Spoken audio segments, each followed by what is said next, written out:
le tronc est prédominant par rapport aux branches, ce qui permet d'avoir des étages successifs de branches sur l'arbre et de bien faire pénétrer la lumière. Le terroir Pays d'Auge est caractérisé par des sols d'argile à silex, et les vergers qui sont agréés pour faire le cidre Pays d'Auge sont de préférence situés en coteaux, exposés au sud. Les vergers plantés en sol profond donneront beaucoup de pommes, mais de qualité moindre, que les vergers plantés en coteaux sur des sols moins profonds, et la qualité sera meilleure. C'est-à-dire plus riche en sucre et plus riche en arômes, c'est-à-dire que l'expression du terroir se fera mieux dans des sols peu profonds, parce que les racines sont en contact avec le substrat. Nous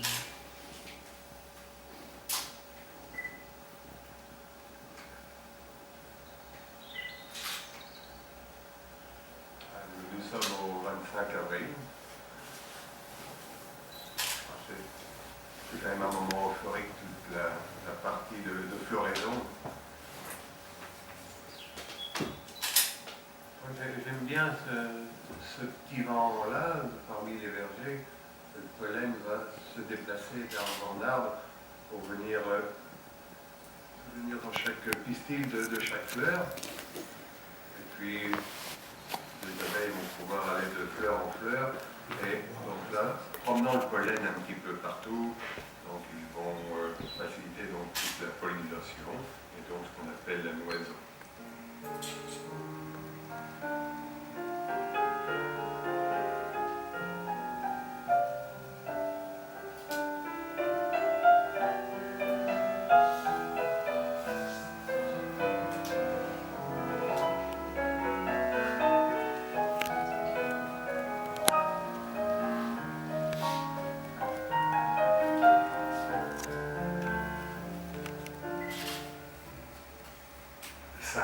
Se sont écoulés.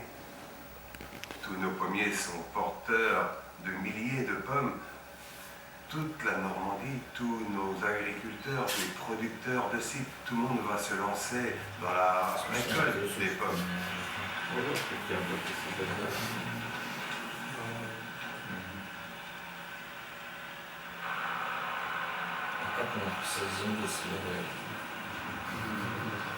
On voit tous ces tapis de pommes à même le sol.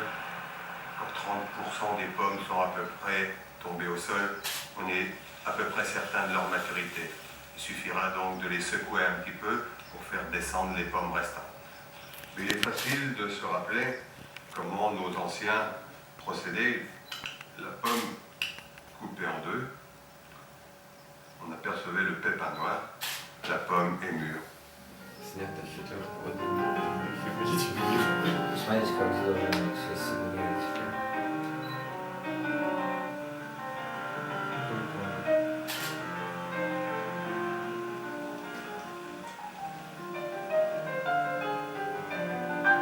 Мальчика вырезал ветер.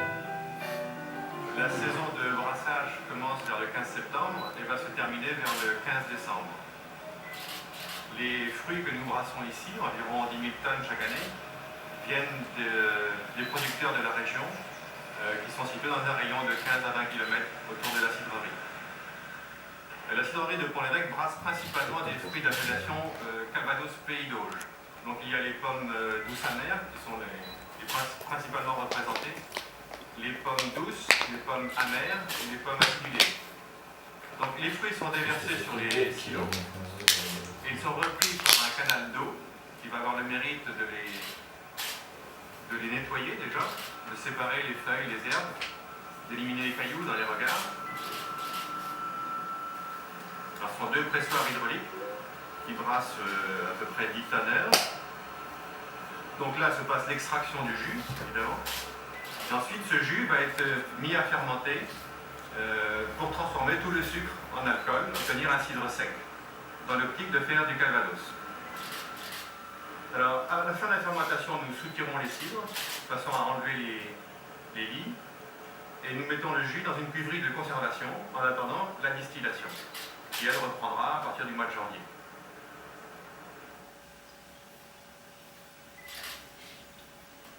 On obtient le calvados du Pays d'Auge par une double distillation, c'est-à-dire que dans un premier temps, on va distiller des cidres pour obtenir une petite eau.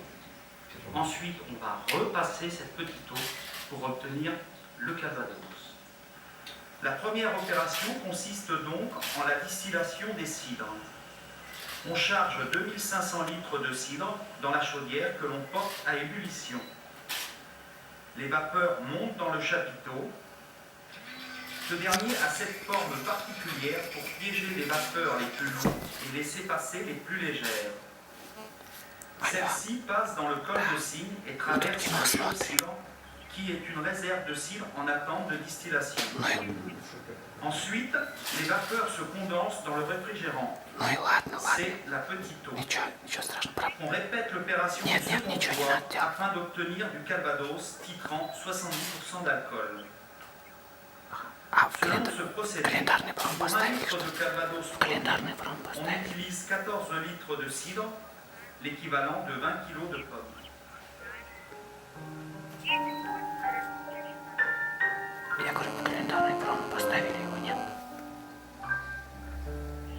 Ну ладно, тогда все, спасибо. Ага, пока. Спасибо, говорю, пока. Спасибо, пока. Un chêne souvent qui est abattu à l'âge de 100 ans. Cet arbre-là est fendu en merrain, mis à sécher dans les tonneries. Déjà notre présence dans la tonnerie pour surveiller les chênes, pour s'assurer qu'ils seront bien au moins 3 ans séchés à l'air libre. C'est pas séché du tout en étuve. C'est pour laisser partir les tanins amers, les tanins trop agressifs. Et ensuite la barrique est fabriquée par des maîtres tonneliers. Et lors de la fabrication, nous assurons aussi la surveillance du boussinage. Le boussinage, c'est-à-dire la manière de chauffer l'intérieur de la barrique pour la cintrer, mais aussi pour amener le côté fumé, brûlé de la barrique.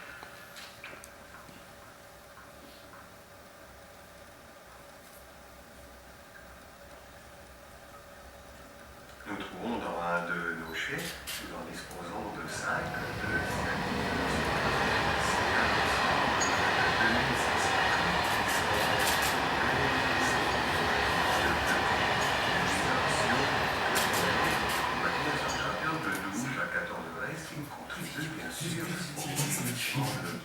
le vieillissement, on le sait, c'est le contact du calvados avec le chêne.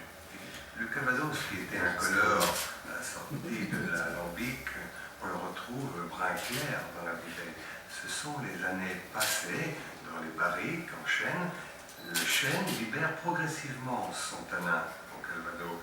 Le produit prend progressivement de la couleur.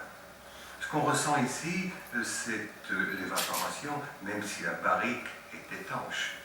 La barrique laisse échapper des parties volatiles et c'est environ 2% que l'on rencontre ici dans l'air.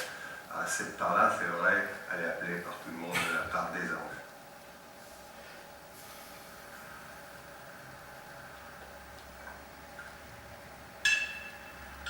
Cette eau de vie de 18 mois, elle séjournait donc dans les fûts en chêne, déjà bien élaboré. On va s'assurer de tout son processus d'élaboration, voir son suivi, voir si elle nous satisfait toujours. Elle va contribuer à l'élaboration des cuvées. Ça va être une eau de vie qui participera à nos assemblages. C'est donc notre palais qui est véritablement le laboratoire. Le laboratoire étant le nom de la pièce où on va procéder à la dégustation, mais le vrai laboratoire, c'est bien notre palais. Un calvados sur le marché, c'est 20-25 eaux de vie mélangées entre elles. C'est autant de prélèvements, autant d'assemblages, et la composition se fait, vous savez, c'est un peu comme la fleuriste, hein, quand vous lui demandez de faire un bouquet de fleurs, elle va chercher des roses rouges, des roses jaunes, ajoute quelques fleurs printanières.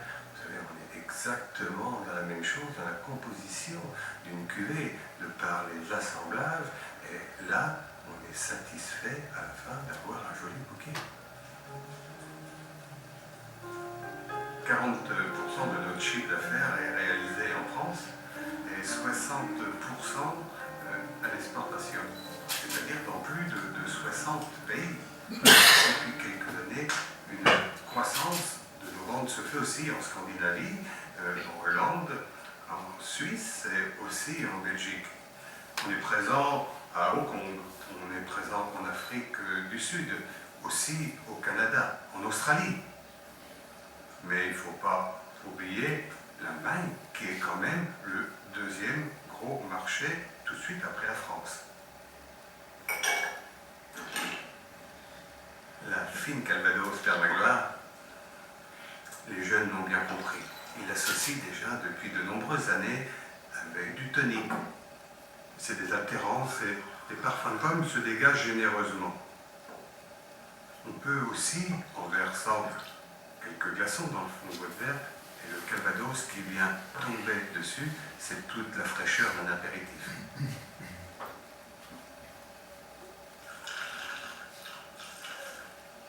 La fine Calvados Père Magloire est utilisée depuis longtemps dans de nombreux cocktails. Ce Calvados apporte toute la note fruitée, l'arôme de pomme, et c'est la base de nombreux et chaleureux cocktails.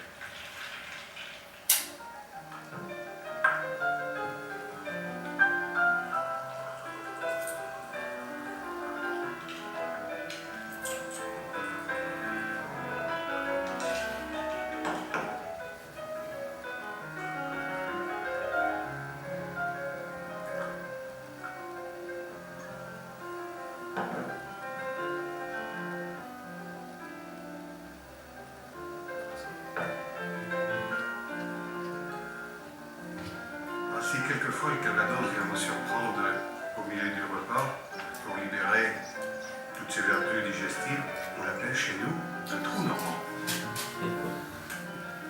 Élevé sopé en accompagnement avec un fromage. Se marie très bien avec le pont-l'Évêque, le Livaro. La richesse aromatique de notre Calvados équilibre parfaitement la présence en bouche de tous ces fromages.